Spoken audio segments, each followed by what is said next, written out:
I was afraid I might not be able to remember the 9, so I wrote that down. The first one. And you'll see in a moment, at that time it was 9, at this time it is 9. At that time it was 9, at this time it is 9. Yes? Number 1. When Musa alayhi salam was there in the desert, it was almost dark, the place was cold, and he had his wife and children with him, and they were lost. And then he saw a fire in a distance. So he told his wife and children, stay here, let me go. Maybe over there by the fire I could get some directions, or at least I could bring back a burning branch so we could make a fire, get some warmth. When he reached the fire, there was nobody there. If it was you or I, we get scared, we run away. A fire in the desert and nobody there? I'll be scared, won't you? And then a voice spoke, but nobody there. Now you get even more scared. Inni ana Allah. Allah is speaking. It is me, I am Allah. La ilaha illa ana. There is no God beside me. Take off your shoes, Musa. He took it off quickly, very quickly. And then Allah spoke to him. That's why he's known as Kalimullah, the one whom Allah speaks. That I'm giving you a mission, Musa. This is your mission. Firaun, he has exceeded all the limits as they are now exceeding in the Holy Land. He has exceeded all the limits of oppression, wickedness, evil conduct against the servants of Allah. So go give him a warning for me. Tell him, stop this oppression of yours, this wickedness of yours, and release my people. So Musa said, I need some help. Would you allow my brother to go with me? Harun alayhi salam. Yes, Harun can go. Then Allah subhanahu wa ta'ala gave him the first sign that you will give to Egypt and to Pharaoh. What is that in your hand, Musa? Alayhi salam. Oh, this is my staff. I use it with the sheep and other things. Musa, throw it on the ground. Now when you teach these children, when you teach the story to children, make sure you have a rod in your hand, okay? Make sure you have a rod in your hand. Make sure it is night time. Get a lantern. Get a bottle with some kerosene, light it, make a flambeau, a light, okay? And then you have the children around the fire, and then you throw the rod on the ground. And from the time you throw the rod, he must jump back quickly. Jump back quickly. Something is happening. The rod became a snake. Okay? Musa, hold on to it. So now you're going to try to hold the rod, the staff, but you must show fright. You're afraid to go hold it. No.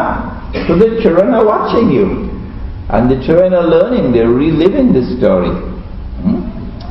And then when he held on to the snake, it became a rod once again. That's sign number 1. And then Musa alayhi salam, put your hand underneath your arm. Now take it out. And when he took it out, it was gleaming with light.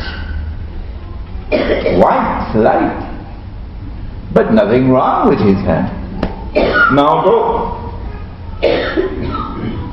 So Musa alayhi salam went and delivered the signs. as we must also deliver the signs.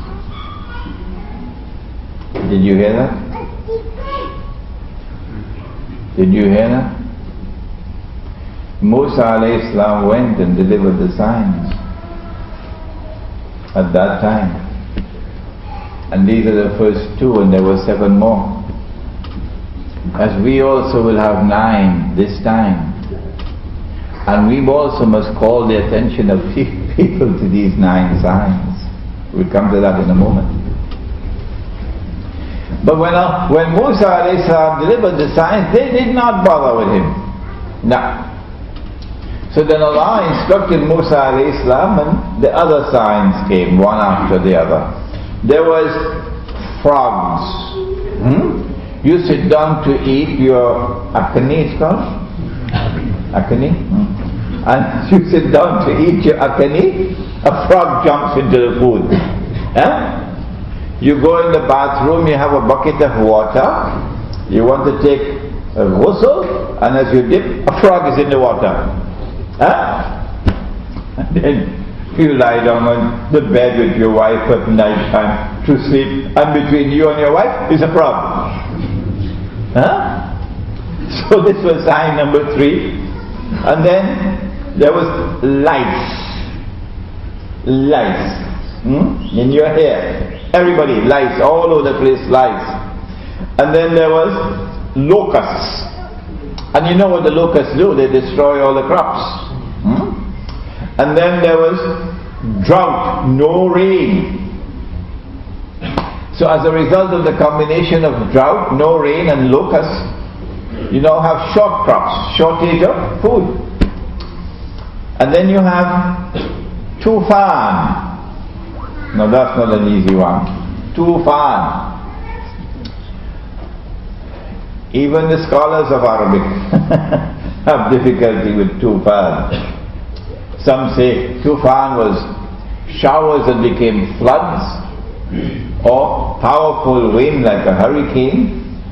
Whatever it was a sign. And then finally, that the water of the river Nile became blood. Either the water of the river Nile became blood, or water became blood. So these are 9 signs. And every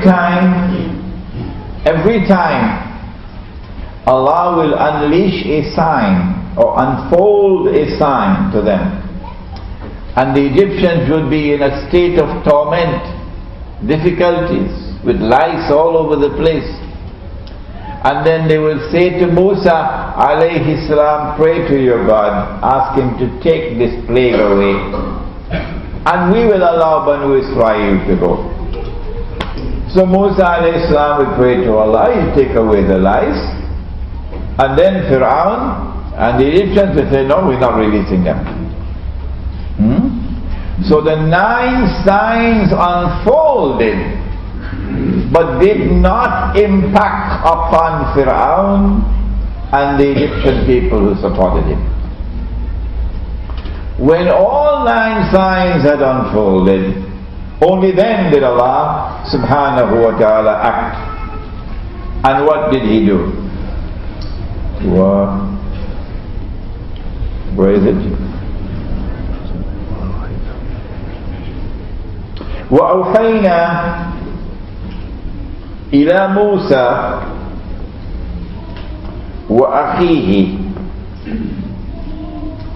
أن تبوأ لقومكما بمصر بيوتا. Why is he reciting word by word? We're not accustomed to that. وَجَعَلُوا بُيُوتَكُمْ قِبْلَةً وَأَقِيمُوا الصَّلَاةَ وَبَشِّرِ الْمُؤْمِنِينَ. This is not an easy ayah. When Allah was ready for the what will you call it? The countdown, that's the word. The countdown to the rod hitting the water. The countdown now begins. What does he do? For the countdown to begin, something important had to happen to the people.